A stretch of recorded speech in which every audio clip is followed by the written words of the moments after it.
ಪಬ್ಲಿಕ್ಗೆ inconvenience ಎಲ್ಲಿದೆ ಆ ಜಾಗದಲ್ಲಿ ಯಾವುದೇ ಕಾರಣಕ್ಕೂ ನಾವು ಫಿಕ್ಸ್ ಹಾಕೋಕ್ಕೆ ಪರ್ಮಿಷನ್ ಕೊಡಲ್ಲ ಸಭಾಧ್ಯಕ್ಷ. ಕೋಲಾರದಲ್ಲೇ ಹಾಕಬೇಕು ಅಂತ ಹೇಳಿ ನಾವು ರೂಲ್ಸ್ ಮಾಡೋಕ್ಕೆ ಆಗಲ್ಲ ಸಭಾಧ್ಯಕ್ಷ. ಇದು ಡೆಮಾಕ್ರಟಿಕಲ್ ಅನ್ಕೊಳಲ್ಲ ಸಭಾಧ್ಯಕ್ಷ. ಅವರು ನಿಗದಿಪಡಿಸಿದ ಜಾಗದಲ್ಲಿ ಹಾಕಬೇಕು ಬಿಟ್ರೆ ಅವನು ಖುಷಿ ಬಂದ ಜಾಗದಲ್ಲಿ ಹಾಕಿಕೊಡ್ಲಿಕ್ಕೆ ಅವನ ಅಪ್ಪನ ಜಾಗ ಅಲ್ಲ ಅದು. ಶಾಸಕರು ನೀವೇನು ಮಾಡ್ತೀರಿ ನೋಡಿ, ಇಲ್ಲಿ ರಸ್ತೆ ಮಧ್ಯದಲ್ಲಿ ಕಟ್ಟಿದ್ದಾರೆ ಅಂತ ನಮ್ಮ ಹತ್ರ ಸಾವಿರ ಪ್ರಶ್ನೆ ಕೊಡ್ತಾರೆ. ತಪ್ಪು ಮಾಡುವವರು ಇವರು, ಪ್ರಶ್ನೆಗೆ ಉತ್ತರ ನಾವು ಕೊಡಬೇಕಾ? ಸನ್ಮಾನ್ಯ ಸಭಾಧ್ಯಕ್ಷರೇ, ಇಡೀ ರಾಜ್ಯದಲ್ಲಿ ಅಡ್ವರ್ಟೈಸ್ ಬೋರ್ಡ್ಗಳು 3 ಥರ ಇದಾವೆ ಸಭಾಧ್ಯಕ್ಷರೇ. ಒಂದು, ವ್ಯಕ್ತಿ ಸ್ವಂತ ಜಾಗದಲ್ಲಿ ಅವನದೇ ಬೋರ್ಡ್ ಹಾಕೋಣ ಸಭಾಧ್ಯಕ್ಷರೇ. ಎರಡನೇದು, ಸರ್ಕಾರಿ ಜಾಗದಲ್ಲಿ ಅವನ ಬೋರ್ಡ್ ಹಾಕೋಣ ಸಭಾಧ್ಯಕ್ಷರೇ.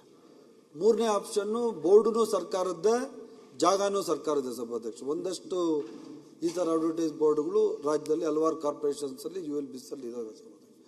ಆದ್ದರಿಂದ 3 ಪ್ರತ್ಯೇಕ ವಿಭಾಗಗಳಾಗಿ ನಾವು ವಿಂಗಡಿಸಿ, ಸ್ವಂತ ಜಾಗದಲ್ಲಿರೋನ್ಗೆ ಅವನದೇ ಫ್ಲೆಕ್ಸು, ಅವನದೇ ಜಾಗಕ್ಕೆ ಒಂಥರ ಫೀಸು, ಸರ್ಕಾರಿ ಜಾಗದಲ್ಲಿ ಜಾಗ ಸರ್ಕಾರದ್ದು, ಅದು ಬೋರ್ಡ್ ಅವ್ನು ಸ್ವಂತ ಹಾಕೋಣಂಗಿದ್ರೆ ಅದೊಂಥರ ಫೀಸು, ಮತ್ತು 2 ಸರ್ಕಾರದಾದ್ರೆ ಅದೊಂಥರ ಫೀಸ್, ಅದು ಜಾಸ್ತಿ ಸಭಾಧ್ಯಕ್ಷರೇ.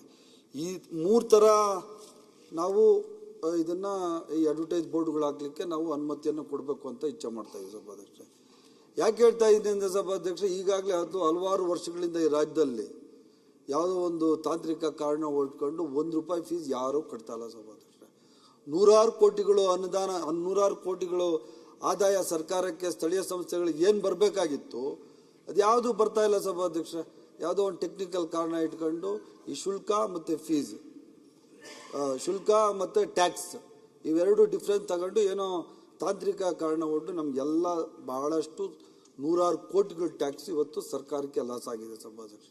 ಇನ್ನು ಮುಂದುವರಿಬಾರ್ದು ಅಂತಲೇ ಈ ಒಂದು ಆ್ಯಕ್ಟಿಗೆ ನಾವು ಅಮೆಂಡ್ಮೆಂಟ್ ತಗೋಬರ್ತಾ ಇರೋದು ಸಭಾಧ್ಯಕ್ಷ. ಈಗ ಏನೇನು ಕನ್ಫ್ಯೂಷನ್ಸ್ ಇದೆ ಎಲ್ಲರಿಗೂ ನಾನು ಕ್ಲಾರಿಫಿಕೇಶನ್ ಕೊಡ್ತೀನಿ ಸಭಾಧ್ಯಕ್ಷ. ಈಗ ಪಬ್ಲಿಕ್ ಜಾಗದಲ್ಲಿ ಹಾಕ್ಬಿಡ್ತಾರೆ ಅಂತ ಯಾರೋ ಮಾನ್ಯ ಸದಸ್ಯರು ನಮ್ಮ ಸುನೀಲ್ ಕುಮಾರ್ ಅವ್ರು ಕೇಳಿದ್ರು ಸಭಾಧ್ಯಕ್ಷ. ಆದ್ದರಿಂದ ಯಾವುದೇ ಸಾರ್ವಜನಿಕರಿಗೆ ಅನಾನುಕೂಲ ಅಂತ ಆಗುವಂಥ ಜಾಗದಲ್ಲಿ, ಪಬ್ಲಿಕ್ಗೆ ಇನ್ಕನ್ವೀನಿಯನ್ಸ್ ಎಲ್ಲಿದೆ ಆ ಜಾಗದಲ್ಲಿ ಯಾವುದೇ ಕಾರಣಕ್ಕೂ ನಾವು ಫ್ಲೆಕ್ಸ್ ಹಾಕೋಕ್ಕೆ ಪರ್ಮಿಷನ್ ಕೊಡಲ್ಲ ಸಭಾಧ್ಯಕ್ಷ. ಆ ಥರ ಯಾವುದಾದ್ರೂ ಹಾಕಿದ್ರೆ ಅದನ್ನು ಡೆಮಾಲಿಷನ್ ಮಾಡ್ತೀವಿ ಅಂತ ಫಸ್ಟ್ ನಾನು ಹೇಳಲಿಕ್ಕೆ ಬಯಸ್ತೀನಿ ಸಭಾಧ್ಯಕ್ಷ.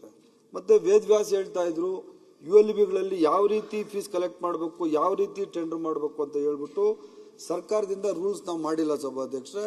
ಈ ಬಿಲ್ ಇವತ್ತು ಹೌಸಲ್ಲಿ ಪಾಸ್ ಮಾಡಿಕೊಟ್ರೆ ಮುಂದಿನ ದಿವಸಗಳಲ್ಲಿ ನಾವು ರೂಲ್ಸ್ ಮಾಡ್ತೀವಿ ಸಭಾಧ್ಯಕ್ಷ. ಯಾಕಂದರೆ ಮಂಗಳೂರಲ್ಲಿ ಯಾವ ಥರ ರೂಲ್ಸ್ ಇರಬೇಕು ಅಂತ ದೊಡ್ಡ ಪಟ್ಟಣ ಮಹಾನಗರ ಪಾಲಿಕೆ ಸಭಾಧ್ಯಕ್ಷ, ಮತ್ತು ಅದು ಯಾವುದೋ ಇನ್ನೊಂದು ಸಣ್ಣೂರಲ್ಲಿ ಯಾವುದೋ ULB ಇರ್ತದೆ, ಅದಕ್ಕೆ ಸಪ್ರೇಟ್ ರೂಲ್ಸ್ ಮಾಡಬೇಕಾದ ಸಭಾಧ್ಯಕ್ಷ. ಮಹಾನಗರ ಪಾಲಿಕೆಗಳಲ್ಲಿ ದೊಡ್ಡ ಫೀಸು ಜಾಸ್ತಿ, ಮತ್ತು ಅಲ್ಲಿ ಸಾರ್ವಜನಿಕರಿಗೆ ಅನಾನುಕೂಲ ಆಗೋದು ಜಾಸ್ತಿ ಅಡ್ವರ್ಟೈಸ್ ಇದ್ದರೆ.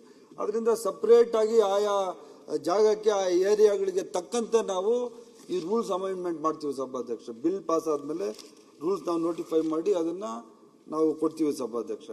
ಮತ್ತು ಜ್ಯೋತಿ ಗಣೇಶ್ ಹೇಳ್ತಾ ಇದ್ರು ಫ್ಲೆಕ್ಸ್ ಬ್ಯಾನರು ಇದನ್ನು ಯಾವ ಥರ ಮಾಡ್ತೀವಿ ಅಂತ ಹೇಳ್ತಾ ಇದ್ರು. ಫ್ಲೆಕ್ಸು ಬ್ಯಾನರು ಸಹ ಈ ಜಾಹೀರಾತು ನಿಯಮ ಏನಿದೆ ಇದು ಅಧೀನಕ್ಕೆ ಬರ್ತದೆ ಸಭಾಧ್ಯಕ್ಷ. ಇದಕ್ಕೂ ಸಹ ಪರ್ಮಿಷನ್ ತಗೋಬೇಕು, ಇದಕ್ಕೂ ಸಹ ದುಡ್ಡು ಕಟ್ಟಬೇಕು ಸಭಾಧ್ಯಕ್ಷ.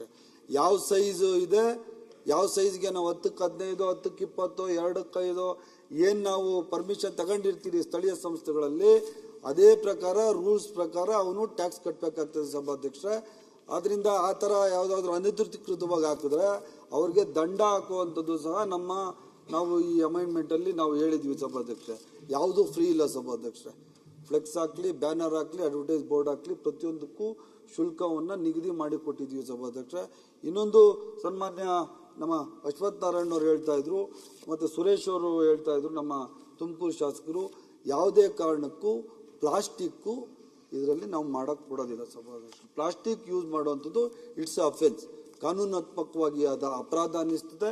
ಆ ಥರ ಯಾವುದೇ ವ್ಯಕ್ತಿ ಪ್ಲಾಸ್ಟಿಕ್ ಉಪಯೋಗಿಸಿ ಅಡ್ವರ್ಟೈಸ್ ಆಗಿದ್ರೆ ಅವನಿಗೂ ನಾವು ಫೈನ್ ಹಾಕ್ತೀವಿ, ಯಾರು ಪ್ರಿಂಟ್ ಮಾಡ್ತಾನಲ್ಲ ಅಂಗಡಿ ಅವನಿಗೂ ಸಹ ಫೈನ್ ಹಾಕುವಂತಹ ರೂಲ್ಸನ್ನು ನಾವು ಈ ಅಮೆಂಡ್ಮೆಂಟಲ್ಲಿ ತಗೋಬರ್ತಾ ಇದ್ದೀವಿ ಸಭಾಧ್ಯಕ್ಷ. ಮತ್ತು ಇನ್ನೊಂದು, ವೇದವ್ಯಾಸ್ ಹೇಳ್ತಾ ಇದ್ರು ಬೆಂಗಳೂರಿಂದ ಬಂದು ಅಡ್ವರ್ಟೈಸ್ ಆಗ್ತಾರೆ, ಮಂಗಳೂರಿಂದ ಬಂದು ಅಡ್ವರ್ಟೈಸ್ ಆಗ್ತಾರೆ, ಚಿಕ್ಕಬಳ್ಳಾಪುರದಿಂದ ಇದನ್ನ ಯಾರು ತಡೆಯೋಕ್ಕಾಗಲ್ಲ ಸಭಾಧ್ಯಕ್ಷ. ಕರ್ನಾಟಕ ರಾಜ್ಯ ಅಂದರೆ ನಮ್ಗೆ ಎಲ್ಲರಿಗೂ ಸೇರಿದ್ದು. ಈಗ ಬೆಂಗಳೂರಲ್ಲಿ ಅಡ್ವರ್ಟೈಸ್ ಆಗ್ತದೆ, ಬರೀ ಬೆಂಗಳೂರವರೇ ಬರಬೇಕು ಅಂತ ನಾವು ಹೇಳ್ತೀರಾ? ಇಡೀ ರಾಜ್ಯದಲ್ಲಿ ಯಾರು ಆ ಕೆಲಸವನ್ನು ಮಾಡ್ತಾರೆ ಅವ್ರು ಬಂದು ಮಾಡಲಿಕ್ಕೆ ಅವಕಾಶ ಇದೆ. ಮಂಗಳೂರವ್ರು ಬರೀ ಮಂಗಳೂರಲ್ಲೇ ಹಾಕಬೇಕು, ಉಡುಪಿಯವರು ಉಡುಪಿಯಲ್ಲೇ ಹಾಕಬೇಕು, ಕೋಲಾರದವ್ರು ಕೋಲಾರದಲ್ಲೇ ಹಾಕಬೇಕು ಅಂತ ಹೇಳಿ ನಾವು ರೂಲ್ಸ್ ಮಾಡೋಕ್ಕೆ ಆಗಲ್ಲ ಸಭಾಧ್ಯಕ್ಷ. ಇದು ಡೆಮಾಕ್ರೆಟಿಕಲ್ ಅನ್ಕೊಳಲ್ಲ ಸಭಾಧ್ಯಕ್ಷ. ಯಾಕಂದರೆ ಡೆಮಾಕ್ರಸಿ ಅಂದರೆ ಇಡೀ ದೇಶ ನಮ್ಮದು, ಇಡೀ ರಾಜ್ಯ ನಮ್ಮದು. ಸೊ ಅದರಿಂದ ಮಂಗಳೂರನ್ನ ಪ್ರತ್ಯೇಕ ಮಾಡೋದಾಗಲಿ, ಬೆಂಗಳೂರನ್ನ ಪ್ರತ್ಯೇಕ ಮಾಡಲಿ, ಅದು ಮಾಡೋವಂಥದ್ದು ಕಾನೂನಲ್ಲಿ ಅವಕಾಶ ಇರೋದಿಲ್ಲ ಸಭಾಧ್ಯಕ್ಷ. ಇಟ್ ಟ್ರಾನ್ಸ್ಪರೆನ್ಸಿ ಆ್ಯಕ್ಟಲ್ಲಿ ನಾವು ಅಡ್ವರ್ಟೈಸ್ ಇದು ಕರಿತೀವಿ ಸಭಾಧ್ಯಕ್ಷ. ಟೆಂಡ್ರು ಯಾರು ಟೆಂಡ್ರಲ್ಲಿ ಪಾಸ್ ಆಗ್ತಾರೆ ಅವರಿಗೆ ಅಡ್ವರ್ಟೈಸ್ ಹಾಕುವಂಥದ್ದು ಅನುವು ಮಾಡಿಕೊಡ್ತೀವಿ. ಒಬ್ಬೊಬ್ರಿಗೂ ಕೊಡ್ತೀವೋ 10 ಜನಕ್ಕೆ ಕೊಡ್ತೀವೋ ಆ ಸ್ಥಳೀಯ ಯಾವುದು ಮಹಾನಗರ ಪಾಲಿಕೆ ಇರ್ತದೆ ಅದು ಡಿಸೈಡ್ ಮಾಡ್ತದೆ ಸಭಾಧ್ಯಕ್ಷ. ಅದರಿಂದ ಇದನ್ನು ಪರ್ಟಿಕ್ಯುಲರ್ ಆಗಿ ಅಲ್ಲಿರೋರೇ ಹಾಕಬೇಕು ಅಂತ ಹೇಳಿ ನಾವು ವರ್ಗೀಕರಣ ಮಾಡುವಂಥದ್ದು ಕಾನೂನಲ್ಲಿ ಅವಕಾಶ ಇರೋದಿಲ್ಲ ಸಭಾಧ್ಯಕ್ಷ.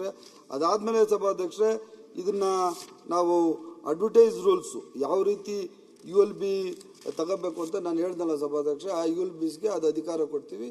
ಫೈನಲ್ ಆಗಿ ಏನಾಗಬೇಕು ಅನ್ನೋದು ಒಂದು ಜನರಲ್ ಒಂದು ರೂಲ್ಸ್ ಮಾಡ್ತೀವಿ. ಆದರೆ ಸ್ಥಳೀಯ ಸಂಸ್ಥೆಗಳಿಗೆ ಅನುಗುಣವಾಗಿ, ಆಯಾ ಸ್ಥಳೀಯ ಸಂಸ್ಥೆಗೆ ಅನುಗುಣವಾಗಿ ಅವ್ರಿಗೇನೆ ಅಧಿಕಾರವನ್ನು ಕೊಡ್ತೇವೆ ಸಭಾಧ್ಯಕ್ಷ. ಅದಾದಮೇಲೆ ಪ್ಲಾಸ್ಟಿಕ್ ಹೇಳಿದೆ ಸಭಾಧ್ಯಕ್ಷ. ಪ್ಲಾಸ್ಟಿಕ್ ಈಗಾಗಲೇ ಸುರೇಶ್ ಅವರೇ ಬ್ಯಾನ್ ಮಾಡಿದ್ದೀವಿ. ಪ್ಲಾಸ್ಟಿಕ್ಕನ್ನು ಫ್ಲೆಕ್ಸಲ್ಲಾಗಲಿ, ಬ್ಯಾನರಲ್ಲಾಗಲಿ ಅಥವಾ ಅಡ್ವರ್ಟೈಸ್ ಬೋರ್ಡಲ್ಲಾಗಲಿ ಉಪಯೋಗಿಸೋಂಥದ್ದು ಈಗಾಗಲೇ ನಿಷೇಧ ಮಾಡಿದ್ದೀವಿ. NGT ಆರ್ಡರ್ ಪ್ರಕಾರ, ನ್ಯಾಷನಲ್ ಗ್ರೀನ್ ಟ್ರಿಬ್ಯುನಲ್ ಏನು ಆರ್ಡರ್ ಇದೆ ಆ ಗ್ರೀನ್ ಟ್ರಿಬ್ಯುನಲ್ ಆರ್ಡರ್ ಪ್ರಕಾರ ಈ ಪ್ಲಾಸ್ಟಿಕ್ಕನ್ನು ನಾವು ಉಪಯೋಗ ಮಾಡಲಿಕ್ಕೆ ಬಿಡೋದಿಲ್ಲ ಸಭಾಧ್ಯಕ್ಷ. ಮತ್ತು ಯಾವ ಉದ್ದೇಶಕ್ಕೆ ಬರುವಂಥ ದುಡ್ಡು ಅಡ್ವರ್ಟೈಸಲ್ಲಿ ಬರ್ತದಲ್ಲ ದುಡ್ಡು ಸಭಾಧ್ಯಕ್ಷ, ಆ ಸ್ಥಳೀಯ ಸಂಸ್ಥೆಗಳಿಗೆ ಕೊಡ್ತೀವಿ ಸಭಾಧ್ಯಕ್ಷ. ನಾವೇನು ಅದನ್ನು ಅರ್ಬನ್ ಡೆವಲಪ್ಮೆಂಟ್ ಈಗ ಮಂಗಳೂರಿಂದ ಯಾವುದಾದ್ರೂ ಟ್ಯಾಕ್ಸ್ ನಮಗೆ 10 ಕೋಟಿ 20 ಕೋಟಿ ನಮಗೆ ಕಲೆಕ್ಟ್ ಆದರೆ ಆ ದುಡ್ಡು ಸ್ಥಳೀಯ ULBಗೆ ಕೊಡ್ತೀವಿ ಸಭಾಧ್ಯಕ್ಷ. ವೇದವಾಸೆ ಪಾಪ MLA ಇದ್ದಾರೆ, ಅವ್ರ ಕಾನ್ಸೆನ್ಸಿಗೆ ಜಾಸ್ತಿ ಕೊಡೋಣ ಸಭಾಧ್ಯಕ್ಷ. ಸ್ಥಳೀಯವಾಗಿ ಏನು ಫೀಸ್ ಕಲೆಕ್ಟ್ ಆಗ್ತದೆ ಆಯಾ ಭಾಗದಲ್ಲಿ ಆ ULBಗೆ ಕೊಡ್ತೀವಿ, ಆ ಕಾರ್ಪೊರೇಷನ್ಗೆ ಕೊಡ್ತೀವಿ. ಸರ್ಕಾರಕ್ಕೆ ತಗೊಂಬರುವಂತಹ ಪ್ರಶ್ನೆ ಇಲ್ಲ ಸಭಾಧ್ಯಕ್ಷ. ಮತ್ತು ಭಾಳಷ್ಟು ಅನಧಿಕೃತವಾದ ಫ್ಲೆಕ್ಸ್ಗಳು ಈ ರಾಜ್ಯದಲ್ಲಿ ಇದೆ ಅಂತ ಸನ್ಮಾನ್ಯ ಸದಸ್ಯರು ಹೇಳಿದರು ಸಭಾಧ್ಯಕ್ಷ. ಆದ್ದರಿಂದ ನಾವು IT ಬೇಸ್ಡ್ ಸೊಲ್ಯೂಷನ್ ತಂತ್ರಜ್ಞಾನವನ್ನು ಯೂಸ್ ಮಾಡ್ಕೊಂಡು ಸಭಾಧ್ಯಕ್ಷ ನಾವು ಡ್ರೋನ್ ಸರ್ವೆ ಆ ಥರದ್ದೆಲ್ಲ ಏನೇನು AI ಎಲ್ಲ ಆರ್ಟಿಫಿಷಿಯಲ್ ಇಂಟೆಲಿಜೆನ್ಸ್ ಉಪಯೋಗಿಸಿ ಎಲ್ಲೆಲ್ಲಿ ಬೋರ್ಡುಗಳು ಅದು ಕಾನೂನಾತ್ಮಕವಾಗಿದೆಯಾ, ಅನಧಿಕೃತವಾಗಿದೆಯಾ, ಇದಕ್ಕೆ ಟ್ಯಾಕ್ಸ್ ಕಟ್ತಾ ಇದೆಯಾ, ಅಳತೆಗೆ ಅನುಸಾರವಾಗಿ ಇವರು ಫ್ಲೆಕ್ಸ್ ಹಾಕಿದ್ದಾರೆ ಅನ್ನೋದನ್ನೆಲ್ಲ ನಾವು ತಂತ್ರಜ್ಞಾನವನ್ನು ಉಪಯೋಗಿಸ್ಕೊಂಡು ಕರೆಕ್ಟಾಗಿ ಟ್ಯಾಕ್ಸ್ ಕಟ್ಟುವಂಥದ್ದು, ಟ್ಯಾಕ್ಸ್ ವಸೂಲಿ ಮಾಡುವಂಥ ಕೆಲಸವನ್ನು ಸಹ ನಾವು ಮಾಡ್ತೀವಿ ಸಭಾಧ್ಯಕ್ಷ. ಆದ್ದರಿಂದ ಎಲ್ಲ ಟ್ಯಾಕ್ಸ್, ಎಲ್ಲ ರಾಜ್ಯದಲ್ಲಿರುವಂಥ ಎಲ್ಲ ಫ್ಲೆಕ್ಸು, ಎಲ್ಲ ಇವನ್ನ ನಾವು ಟೆಂಡರ್ ಮುಖಾಂತರನೇ ಮಾಡ್ತೀವಿ ಸಭಾಧ್ಯಕ್ಷ. ಟ್ರಾನ್ಸ್ಪರೆನ್ಸಿ ಇದರಲ್ಲಿ ಆ್ಯಕ್ಟಲ್ಲಿ ಮಾಡ್ತೀವಿ ಸಭಾಧ್ಯಕ್ಷ. ಮತ್ತು ಸನ್ಮಾನ್ಯ ಇನ್ನೊಬ್ಬ ನಮ್ಮ ಇವ್ರು ಯಾರೋ ಕೇಳಿದ್ರು ಸಭಾಧ್ಯಕ್ಷ, LEDಗೆ ನಮ್ಮ ಶಿವಲಿಂಗೇಗೌಡರನ್ನ ಕೇಳ್ತಾ ಇದ್ರು ಸಭಾಧ್ಯಕ್ಷ, LEDಗೆ ಏನು ಮಾಡ್ತಾ ಇದ್ದೀರಿ ಅಂತ. LEDಗೂ ಸಹ ಈ ಟ್ಯಾಕ್ಸ್ ದುಡ್ಡು ಅದಕ್ಕೂ ಸಪ್ರೇಟಾಗಿ ಫಿಕ್ಸ್ ಮಾಡ್ತೀವಿ ಸಭಾಧ್ಯಕ್ಷ. ಫೀಸ್ ನಾವು ಫಿಕ್ಸ್ ಮಾಡ್ತೀವಿ, LEDಗೆ ಸಪ್ರೇಟ್ ಫಿಕ್ಸ್ ಮಾಡಿ ಅದನ್ನು ಕಲೆಕ್ಟ್ ಸಹ ಮಾಡ್ತೀವಿ ಸಭಾಧ್ಯಕ್ಷ. ಉತ್ತರ ಕೊಡ್ತೀನಿ, ಏನು ಕೇಳ್ಬಿಡು ಕೇಳಿ ನೋಡಿ. ಸಚಿವರು ನಾನು ಕೇಳಿದ ಪ್ರಶ್ನೆಯನ್ನು ಅವರು ತಪ್ಪಾಗಿ ತಗೊಂಡಿದ್ದಾರೆ. ನಾನು ಕೇಳುವುದು ಏನು ಅಂತ ಕೇಳಿದರೆ, ಬೆಂಗಳೂರಿನಲ್ಲಿ ಇಲ್ಲಿಂದ ಅವರಿಗೆ ಮೊನ್ನೆ ಒಂದು ಪೊಲೀಸ್ ಔಟ್ಪೋಸ್ಟ್ ಚೆಕ್ ಪೋಸ್ಟ್ ಥರ ಒಂದು 100-200 ಔಟ್ಪೋಸ್ಟ್ ಚೆಕ್ ಪೋಸ್ಟ್ ಅಲ್ಲಿ ಯಾರೋ ಒಂದು ಕಾಂಟ್ರಾಕ್ಟ್ ಬೆಂಗಳೂರಿನವ್ರು ಬಂದು ಹಾಕಿ, ತಮಿಳ್ನಾಡು ಇರಲಿ ಯಾರೋ ಒಬ್ಬ ಹಾಕಿದ್ದಾನೆ. ಅವನು ಸ್ಥಳೀಯ ಪೊಲೀಸ್ ಇಲಾಖೆಯವರ ಹತ್ರ ಕೂಡ ಯಾವುದೇ ಮಾಹಿತಿ ಕೊಟ್ಟಿಲ್ಲ. ಸ್ಥಳೀಯ ಆ ಜಾಗ ಯಾರ್ದು, ಮಹಾನಗರ ಪಾಲಿಕೆ, ಅವರಿಗೂ ಮಾಹಿತಿ ಕೊಟ್ಟಿಲ್ಲ. ಅವನು ಬೇಕಾಬಿಟ್ಟಿ ಬಂದು ಟೆಂಡರ್ ತಗೊಂಡಿದ್ದಾನೆ ಅಂತೇಳಿ ಅವನು ಫುಟ್ಪಾತ್ ಮೇಲೆ, ಎಲ್ಲೆಲ್ಲಿ ರಾಜಕಾಲುವೆ ಮೇಲೆ, ಯಾವ್ಯಾವ ಮೀಡಿಯನ್ ಮೇಲೆ ಕಟ್ಕೊಂಡು ಹೋಗಿದ್ದಾನೆ, ಚೆಕ್ ಪೋಸ್ಟ್ ಥರ ಕಟ್ಟಿದ್ದಾನೆ. ಇವರು ಇಲ್ಲಿಂದ ಟೆಂಡರ್ ಕೊಡ್ಲಿ, ಅಲ್ಲಿ ಬಂದ ನಂತರ ಸ್ಥಳೀಯ ಸಂಸ್ಥೆ ಆಡಳಿತ ಪೊಲೀಸ್ ಇಲಾಖೆಯೊಂದಿಗೆ ಕೂತ್ಕೊಂಡು ಅವರು ನಿಗದಿಪಡಿಸಿದ ಜಾಗದಲ್ಲಿ ಹಾಕಬೇಕು. ಬಿಟ್ರೆ ಅವನು ಖುಷಿ ಬಂದ ಜಾಗದಲ್ಲಿ ಹಾಕಿಕೊಡ್ಲಿಕ್ಕೆ ಅವನ ಅಪ್ಪನ ಜಾಗ ಅಲ್ಲ, ಅದು ಮಹಾನಗರ ಪಾಲಿಕೆ ಜಾಗ. ಅವನು ಟೆಂಡರ್ ತಗೊಂಡಿದ್ದಾನೆ ಅಂತ ಹೇಳಿದ್ರೆ ನಾಳೆ ರಸ್ತೆ ಮಧ್ಯದಲ್ಲಿ ಕಟ್ಬಿಡುದಾ? 3 ಕಡೆ ರಸ್ತೆ ಮಧ್ಯದಲ್ಲಿ ಕಟ್ಟಿದ್ದಾನೆ ಅವನು. ನಾನು ಇದನ್ನು ಯಾಕೆ ಹೇಳ್ತೇನೆ ಅಂತ ಕೇಳಿದ್ರೆ, ಸಾರ್ವಜನಿಕರು ನಗಾಡ್ತಾರೆ. ಸಾರ್ವಜನಿಕರಿಗೆ ನಿಯಮ ಗೊತ್ತಿಲ್ಲ. ಶಾಸಕರೇ ನೀವೇನು ಮಾಡ್ತೀರಿ ನೋಡಿ, ಇಲ್ಲಿ ರಸ್ತೆ ಮಧ್ಯದಲ್ಲಿ ಕಟ್ಟಿದ್ದಾರೆ ಅಂತ ನಮ್ಮ ಹತ್ರ 1000 ಪ್ರಶ್ನೆ ಕೊಡ್ತಾರೆ. ತಪ್ಪು ಮಾಡುವವರು ಇವರು, ಪ್ರಶ್ನೆಗೆ ಉತ್ತರ ನಾವು ಕೊಡಬೇಕಾ? ಇದು ಒಂದು ಪ್ರಶ್ನೆ. ಎರಡನೇದು ಎಲ್ಲ ಈ ಹಿಂದೆ ನಿಯಮ ಇತ್ತು, ಹೋರ್ಡಿಂಗ್ಸ್ಗೆ ಟ್ಯಾಕ್ಸ್ ಇದೆ, ರೆವೆನ್ಯೂ ಕಲೆಕ್ಟ್ ಆಗುತ್ತೆ ಮಹಾನಗರ ಪಾಲಿಕೆಗೂ ಸ್ಥಳೀಯ ಸಂಸ್ಥೆಗಳಿಗೆ. ಇದು 1ನೇ ಭಾಗ. ನಾನು ಕೇಳುವಂಥದ್ದು, ಇಷ್ಟು ವರ್ಷದಿಂದ ಆ ಹೋರ್ಡಿಂಗ್ಸ್ಗಳಿಗೆ ಸ್ಥಳೀಯವಾಗಿ ಮಹಾನಗರ ಪಾಲಿಕೆ ಟೆಂಡರ್ ಕರೆದು ಯಾರು ಟೆಂಡರಲ್ಲಿ ಅತ್ಯಧಿಕವಾಗಿ ಕೋಟ್ ಮಾಡಿಕೊಂಡು ಭಾಗವಹಿಸ್ತಾರೆ ಅದು ಬೇರೆ. ಇವರು ಬೆಂಗಳೂರಿನಿಂದ ಹೋರ್ಡಿಂಗ್ಸ್ಗೆ ಅಲ್ಲಿ ಮಂಗಳೂರಿನ ಹೋರ್ಡಿಂಗ್ಸ್ಗೆ ಟೆಂಡರ್ ಕರೆದಾಗ ಅದಕ್ಕೆ ಇವರು ಮಾನದಂಡ ಹಾಕ್ತಾರೆ. ಇವನ ಹತ್ರ ವರ್ಷಕ್ಕೆ ಇಷ್ಟು ಬಿಸ್ನೆಸ್ ಇರಬೇಕು. ಆ ಸ್ಥಳೀಯ 25 ವರ್ಷದಿಂದ ಮಾಡಿಕೊಂಡವನು ಏನು ಮಾಡ್ಬೇಕು ಹೇಳಿ? ಅವನು ಇಲ್ಲಿ ಬಂದು ಭಾಗವಹಿಸಲಿಕ್ಕಾಗಲ್ಲ. ಅದರಲ್ಲಿ ಆ ಕ್ಯಾಪಿಟಲ್ ಇನ್ವೆಸ್ಟ್ಮೆಂಟ್ ಮಾಡಿರ್ತಾನೆ, ಅವನು ಆ ಫೌಂಡೇಶನ್ ಕಟ್ಟಿರ್ತಾನೆ, ಕಬ್ಬಿಣದ ರೋಡ್ ಕಟ್ಟಿರ್ತಾನೆ, ಅದೆಲ್ಲ ಅವನು ಕಟ್ಟಿರ್ತಾನೆ. ಅವನು ಕಟ್ಟಿದ ಫೌಂಡೇಶನ್ ಮೇಲೆ ಈ ಬೆಂಗಳೂರಿನವನು ಬಂದು ಯಾರು ತಮಿಳುನಾಡು ಬಂದು ಫ್ಲಕ್ಸ್ ಹಾಕ್ತಾನೆ, ಹೋರ್ಡಿಂಗ್ಸ್ ರೆಂಟ್ ಕಲೆಕ್ಟ್ ಮಾಡ್ತಾನೆ. ಇದಕ್ಕೆ ಕಾನೂನು ರೀತಿಯಲ್ಲಿ ಅವರು ಕೋರ್ಟಿಗೆ ಹೋಗಿದ್ದಾರೆ. ಕೋರ್ಟಿಗೆ ಹೋದಾಗ UD ಡಿಪಾರ್ಟ್ಮೆಂಟ್ನ ಮಹಾನಗರ ಪಾಲಿಕೆ ಅಧಿಕಾರಿಗಳು ಕೋರ್ಟಿನಲ್ಲಿ ಹಾಕಿದಂತ ಅರ್ಜಿಯನ್ನ ಹಿಂದೆ ಪಡ್ಕೊಳ್ಳಿ ಅಂತೇಳಿ ಅವರಿಗೆ ಥ್ರೆಟ್ ಕೊಡ್ತಾ ಇದ್ದಾರೆ. ನಾನು ಕೇಳೋದು, ಈ ರೀತಿ ಪರಿಸ್ಥಿತಿ ಯಾಕೆ ಆಗ್ತಾ ಇದೆ? ಇದೆಲ್ಲ ಸುಮ್ಮನೆ ಇದು ವೇದವ್ಯಾಸು ಸುಮ್ಮನೆ ಹೇಳೋದಲ್ಲ ಸಭಾಧ್ಯಕ್ಷ. ಕೋರ್ಟಿಗೆ ಹಾಕಿದ ಅರ್ಜಿ ತಂದು ಕೊಡ್ತಾರೆ.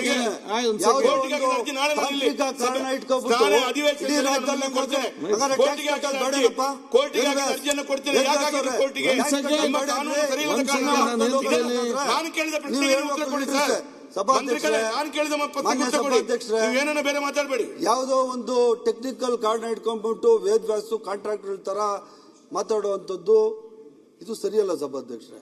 ಟೆಕ್ನಿಕಲ್ ಕಾರಣ ಇಟ್ಕೊಂಡು 16 ಕೋಟಿ ರೂಪಾಯಿ ನಮ್ಮ ಟ್ಯಾಕ್ಸ್ ಬರಬೇಕಾಗಿತ್ತು ಮಂಗಳೂರು ಮಹಾನಗರ ಪಾಲಿಕೆಗೆ. ಅಷ್ಟು ಜವಾಬ್ದಾರಿಯುತ ವ್ಯಕ್ತಿಗಳು ನೀವು ವೇದವ್ಯಾಸ್ ಅವರೇ, ನೀವೇ ಆಕ್ಚುಲಿ ನಿಲ್ಲಿಸ್ಬಿಟ್ಟು ಹೊಡ್ಸಾಕ್ಬೇಕಾಗಿತ್ತು ಇಷ್ಟು ತನಕ. ನೀವು ಯಾಕೆ ಸುಮ್ಮನೆ ಇದ್ರೆ? ಅನಧಿಕೃತವಾಗಿ ₹1 ಟ್ಯಾಕ್ಸ್ ಕಟ್ತೀರಾ, 100 ಕೋಟಿ ಲಾಭ ಮಾಡ್ಕೊತಾವ್ರೆ ಅಲ್ಲಿ ಯಾರು ನಿಮ್ಮ ಫ್ಲೆಕ್ಸ್ ಹೋಲ್ಡರ್ಸ್. ಯಾಕೆ ಇಷ್ಟು ದಿನ ಹಂಗಾದ್ರೆ ಮಾಡಿಲ್ಲ? ಹೊಡೆದಾಕ್ತೀವಿ ನೋಡಿ. ಅಂತ ಕೇಳಿದ್ರೆ ಸನ್ಮಾನ್ಯ ಸಭಾಧ್ಯಕ್ಷ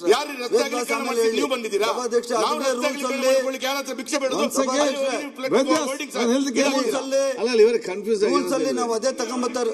ವೇದವ್ಯಾಸ್ ಒಂದು ನಿಮಿಷ, ವೇದವ್ಯಾಸ್ ನಿಮ್ಗೆ ಒಂದು ನಾನು ಹೇಳ್ತಾ ಇರುವಂತದ್ದು ಏನು, ನೀವು ನಿಮಗೆ ಸರ್ಕಾರಕ್ಕೆ ರೆವೆನ್ಯೂ ಆಗಬೇಕು, ರೆವೆನ್ಯೂ ನಷ್ಟ ಆಗಬೇಕು ಅಂತ ನಾನು ಹೇಳ್ತಾ ಇಲ್ಲ. ರೆವೆನ್ಯೂ ಕಲೆಕ್ಟ್ ಮಾಡಿ ನೀವು ಬೆಂಗಳೂರಿನಿಂದ ಟೆಂಡರ್ ಕರಿತೀರಾ, ಕರ್ಕೊಳ್ಳಿ. ಆದರೆ ಅಲ್ಲಿ ಆ ಬೆಂಗಳೂರಿನಲ್ಲಿ ಟೆಂಡರ್ ಕರೆಯುವಾಗ ಯಾವ ಜಾಗ ನಿಗದಿ ಮಾಡಬೇಕು ಸ್ಥಳೀಯ ಸಂಸ್ಥೆಗೆ ಗೊತ್ತಿರಬೇಕಲ್ಲ. ಈಗ ಪೊಲೀಸ್ ಕಮಿಷನರ್ ಅವ್ರಿಗೆ ಗೊತ್ತಿಲ್ಲ. ನಾನು ಇಲ್ಲಿ ಕೇಳಿದೆ ವಿಚಾರ. ಇದು ನಾನು ನಿಮ್ಮ ಹತ್ರ ಮೊನ್ನೆ ಕೇಳಿದೆ, ನೀವು ಹೇಳಿದ್ರೆ ನಮ್ಗೆ ಕೂಡ ಗೊತ್ತಿರಲಿಲ್ಲ ಅಂತೇಳಿ. ಅದು ಟೆಂಡರ್ ಕರೆದದ್ದು ಮಂಗಳೂರು ಮಹಾನಗರ ಪಾಲಿಕೆಯವರೇ, ಅಲ್ಲಲ್ಲ ಬೆಂಗಳೂರು ಅನಲ್ದಾನೆ, ಅದು ಬೆಂಗಳೂರಿನವರಲ್ಲ, ಅಲ್ಲಿ ತಮಿಳುನಾಡಿನವನಿಗೆ ಆಗಿದೆ. ಯಾವ್ದಲ್ಲಿ ನಮ್ಮ ಪೋರ್ಟಲ್ ಅಲ್ಲಿ ಅವನು ಹಾಕೋ ಏನ್ ಮಾಡಿದಾನೆ, ಈ ಪೊಲೀಸ್ ಔಟ್ ಪೋಸ್ಟ್ ಮಾಡ್ಲಿಕ್ಕೆ ಸಿಕ್ಕಿದ ಹಾಕಿಕೊಂಡು ಹೋಗಿದ್ದಾನೆ. ಅದಲ್ಲಿ ಲೋಕಲ್ ನೋಡಿದ ಪ್ರಾಬ್ಲಮ್. ಈಗ ನನ್ನ ಆಕ್ಚುಲಿ ಟೆಂಡರ್ ಆದದ್ದು ಮಂಗಳೂರು ಮಹಾನಗರ ಪಾಲಿಕೆಗೆ, ನಮ್ಮ ನಗರಸಭೆಯಲ್ಲಿ ಬಂದು ಅವನೇ ಹಾಕಿದ್ದ. ಅದು ನಾನು ಇಮಿಡಿಯೇಟ್ ತೆಗೆಸಿಬಿಟ್ಟಿದೆ ನೈಟಿಗೆ. PWD ಹೇಳಿ ಅವ್ರು ಕ್ಲಿಯರ್ ಮಾಡಿದ್ದಾರೆ. ಆದ್ರೆ ಇವರು ಎಲ್ಲಂತ ಹೇಳಿದ್ರೆ, ಯಾರಿಗಾದ್ರೂ ಈ ರೀತಿ ಕೊಟ್ಟಾಗ ಅವ್ರು ಎಲ್ಲಿ ಆಗ್ಬೇಕಂತ ಒಪ್ಪಿಗೆ ತಗೊಳ್ಬೇಕು. ಸಭಾಧ್ಯಕ್ಷರೇ, ನಾನು ಹೇಳ್ತಾ ಇರೋದು ವೇದವ್ಯಾಸ್ ಅವ್ರಿಗೆ ಯಾರ್ಯಾರು ಅನಧಿಕೃತವಾಗಿ ಹಾಕಿದ್ದಾರೆ ಸಭಾಧ್ಯಕ್ಷರೇ, ಯಾವುದು ಜನಗಳಿಗೆ ಅನಾನುಕೂಲ ಆಗುವಂತ ಜಾಗದಲ್ಲಿ ಎಲ್ಲೆಲ್ಲಿ ಹಾಕಿದ್ದಾರೆ, ಫ್ಲೆಕ್ಸ್ ಆಗ್ಲಿ ಅದೆಂಥದ್ದು ಪೊಲೀಸ್ ಚೌಕಿ ಆಗ್ಲಿ ಅದೆಲ್ಲ ತೆಗೆಯುವಂಥದ್ದೇ ರೂಲ್ಸು ಸಭಾಧ್ಯಕ್ಷರೇ. ಕಾರ್ಪೊರೇಷನ್ ಎಲ್ಲಿ ಗುರುತಿಸಿದೆ ಅಂಥ ಜಾಗದಲ್ಲಿ ಮಾತ್ರ ಈ ಅಡ್ವರ್ಟೈಸ್ ಬೋರ್ಡ್ ಹಾಕ್ಲಿಕ್ಕೆ ಅವಕಾಶ ಮಾಡಿಕೊಡ್ತಾ ಇದೀವಿ ಸಭಾಧ್ಯಕ್ಷರೇ. ಅನಧಿಕೃತವಾಗಿ ಯಾವ್ಯಾವ್ದು ಹಾಕಿದ್ದಾರೆ ಅವನ್ನೆಲ್ಲ ಹೊಡೆಯುವಂಥದ್ದು, ಕ್ರಿಮಿನಲ್ ಕೇಸ್ ಹಾಕುವಂಥದ್ದು ಕೆಲಸ ಸಹ ನಾವು ಮಾಡ್ತಾ ಇದೀವಿ ಸಭಾಧ್ಯಕ್ಷರೇ. ಇದರಲ್ಲಿ ಅನುಮಾನ ಬೇಡ ಸಭಾಧ್ಯಕ್ಷರೇ. ನಾನು ಏನು ಹೇಳಕೊಟ್ಟೆ ಅಂದ್ರೆ ಸಭಾಧ್ಯಕ್ಷರೇ, ಯಾವುದೋ ಒಂದು ತಾಂತ್ರಿಕ ಕಾರಣ ಇಟ್ಕೊಂಡು 106 ಕೋಟಿ ನಷ್ಟ ಆಗಿದೆ ಸಭಾಧ್ಯಕ್ಷರೇ. ನಮಗೆ ಅಡ್ವರ್ಟೈಸು ಮಂಗಳೂರು ಅಂತ ದೊಡ್ಡ ಪಟ್ಟಣದಲ್ಲಿ ₹1 ಟ್ಯಾಕ್ಸ್ ಬರ್ತಾ ಇಲ್ಲ ಸಭಾಧ್ಯಕ್ಷರೇ. ನಮಗೆ ₹1 ಟ್ಯಾಕ್ಸ್ ಬರ್ತಾ ಇಲ್ಲ. 3 ಕೋಟಿ 60 ಲಕ್ಷ ರೂಪಾಯಿ ವಾರ್ಷಿಕವಾಗಿ ಟ್ಯಾಕ್ಸ್ ಬರುತ್ತೆ. ಈಗಾಗಲೇ ಮಂಗಳೂರು ಮಹಾನಗರ ಪಾಲಿಕೆಗೆ ನೀವು 1 ಪೈಸೆ ಬರಲ್ಲ ಅಂತ ಹೇಳ್ಬೇಡಿ. 3 crore 60 lakhs rupees every year holdings rent is coming, revenue is coming. ಸಭಾಧ್ಯಕ್ಷ ಅನ್ಅಫಿಷಿಯಲ್ ಬೋರ್ಡ್ ಯಾರು ಹಾಕಿದ್ದಾರೆ ಅವ್ರ ಬಗ್ಗೆ ಸಭಾಧ್ಯಕ್ಷ ಅವ್ರ ಅರ್ಥನೇ ಮಾಡ್ಕೊಂಡಿಲ್ಲ. ಸೆಂಟರ್ ಎದ್ದೇಳ್ರ ನಾನೇನು ಮೈಕ್ ಪ್ರಾಬ್ಲಮ್. ಸಭಾಧ್ಯಕ್ಷ, ನಾನು ಸ್ಪಷ್ಟವಾಗಿ ಹೇಳ್ತಾ ಇದ್ದೀನಿ, ಅನಧಿಕೃತವಾಗಿ ಯಾರ್ಯಾರು ಬೋರ್ಡ್ಗಳು ಹಾಕಿದ್ದಾರೆ ಅವರು ಟೆಕ್ನಿಕಲ್ ಕಾರ್ಡ್ಗಳನ್ನ ಹೇಳ್ಕೊಂಡು ಅವರು ₹1 ಟ್ಯಾಕ್ಸ್ ಕಟ್ತಾ ಇಲ್ಲ. ಅಂಥವ್ರ ಬೋರ್ಡ್ಗಳನ್ನ ನಾವು ಹೊಡೆದಾಕ್ತೀವಿ, ಅಂಥವ್ರನ್ನ ತೆರವುಗೊಳಿಸ್ತೀವಿ, ಅಂಥವ್ರು ಸಹ ಟೆಂಡರ್ ಮಾಡಿ ಸರ್ಕಾರಕ್ಕೆ ಆದಾಯ ಬರೋ ಥರ ಮಾಡ್ತೀವಿ ಅನ್ನೋದು ಅಷ್ಟೇನೆ ಸಭಾಧ್ಯಕ್ಷರೇ. ಇದರಲ್ಲಿ ಮತ್ತೆ ಇನ್ನು ಉಳಿದಿದ್ದು ಯಾವ್ಯಾವ್ದಿದೆ ಸಭಾಧ್ಯಕ್ಷ, ಸರ್ಕಾರದ್ದು ಯಾವುದಿದೆ, ಪ್ರೈವೇಟ್ ಜಾಗದಲ್ಲಿ ಯಾವುದಿದೆ, ಸ್ವಂತ ಜಾಗದಲ್ಲಿ ಯಾವ್ದು ಹಾಕೊಂಡಿದ್ದಾರೆ, ಇವೆಲ್ಲಕ್ಕೂ ಟ್ಯಾಕ್ಸ್. ಈಗ ಯಾರೋ ಒಬ್ರು ಸ್ವಂತ ಜಾಗದಲ್ಲಿ ಹಾಕ್ತಾರೆ ಸಭಾಧ್ಯಕ್ಷ, ಜಾಗವನ್ನು ಅವ್ರದ್ದೇ, ಫ್ಲೆಕ್ಸು ಅವ್ರದ್ದೇ. ಅವ್ರು ನಾವು ಇನ್ಸಿಸ್ಟ್ ಮಾಡೋಕ್ಕಾಗಲ್ಲ ಸಭಾಧ್ಯಕ್ಷರೇ, ಇದು ನಾವು ಹರಾಜಾಗ್ತಾ ಇದೀವಿ ಕೊಡಿ ಅಂತ ಹೇಳೋಕ್ಕಾಗ್ತಾ ಇಲ್ಲ. ಅವ್ರಿಗೆ ಕೊಡಬೇಕು, ಅವ್ರಿಗೊಂದು ದುಡ್ಡು ಫಿಕ್ಸ್ ಮಾಡ್ತೀವಿ, ಅವರು ಒಂದಷ್ಟು ಅಲ್ಪ ಪ್ರಮಾಣದ ದುಡ್ಡು ಸರ್ಕಾರಕ್ಕೆ ಕಾರ್ಪೊರೇಷನ್ ಟ್ಯಾಕ್ಸ್ ಕಟ್ಟಬೇಕು. ಎಲ್ಲೆಲ್ಲಿ ಅನಧಿಕೃತ ಸರ್ಕಾರಿ ಜಾಗದಲ್ಲಿ ಹಾಕಿದಾರಲ್ಲ ಸಭಾಧ್ಯಕ್ಷರೇ, ಅವ್ರಿಗೆ ಹೆಂಗೆ ಬಿಡಕ್ಕತ್ತದೆ ಸಭಾಧ್ಯಕ್ಷ? ಸರ್ಕಾರಿ ಜಾಗದಲ್ಲಿ ಹಾಕಿರೋವಂಥದ್ದು ಪ್ರೈವೇಟ್ ಅಡ್ವರ್ಟೈಸ್ ಹಾಕಿರೋನ್ಗೆ ನಾವು ಸರ್ಕಾರ ಫಿಕ್ಸ್ ಮಾಡ್ತೀವಿ, ಕಾರ್ಪೊರೇಷನ್ ಫಿಕ್ಸ್ ಮಾಡ್ತದೆ, ನಾವು ಟೆಂಡರ್ ಮಾಡ್ತೀವಿ, ನಾವು ಎಷ್ಟು ಫೀಸ್ ಹಾಕಿದೀವಿ ಅಷ್ಟು ಕೊಡಬೇಕು. ಅವನು ಆಗಿಲ್ಲ ಅಂದರೆ ಇನ್ನೊಬ್ಬನ ಬಂದು ಹಾಕತ್ತಾನೆ. ನಮ್ದು ಇಷ್ಟೇ ಸಭಾಧ್ಯಕ್ಷ, ಸಂಪೂರ್ಣವಾಗಿ ನಮಗೆ 100 ಕೋಟಿಗಳ ಆದಾಯ ಇದೆ. ಆ ಎಲ್ಲ ಆದಾಯನ ಸ್ಥಳೀಯ ಸಂಸ್ಥೆಗಳು ಕೊಡಬೇಕು ಅನ್ನೋದಷ್ಟೇ ಉದ್ದೇಶ. ನಾನು ಆಗಲೇ ಹೇಳ್ದಲ್ಲ ಸಭಾಧ್ಯಕ್ಷ, 3 ಥರವಾದ ಟ್ಯಾಕ್ಸ್ ಅನ್ನು ಕಲೆಕ್ಟ್ ಮಾಡಿ ಆಯಾ ಸ್ಥಳೀಯ ಸಂಸ್ಥೆಗಳಿಗೆ ಅನುಕೂಲ ಮಾಡೋದಷ್ಟೇ ನನ್ನ ಉದ್ದೇಶ ಸಭಾಧ್ಯಕ್ಷ. ಈಗ ವಿಧೇಯಕವನ್ನು ಖಂಡವಾಗಿ ಮತ್ತೆ ಈ ಬಿಲ್ ತರಕ್ ನಮ್ಮೇನು ವಿರೋಧ ಇಲ್ಲ. ಸಾರ್ವಜನಿಕ ಸ್ಥಳ ಫುಟ್ಪಾತ್ ಮೇಲೆಲ್ಲ ಹಾಕುವಂತ ಹೇಳಿದ್ರಲ್ಲ. ಓಕೆ,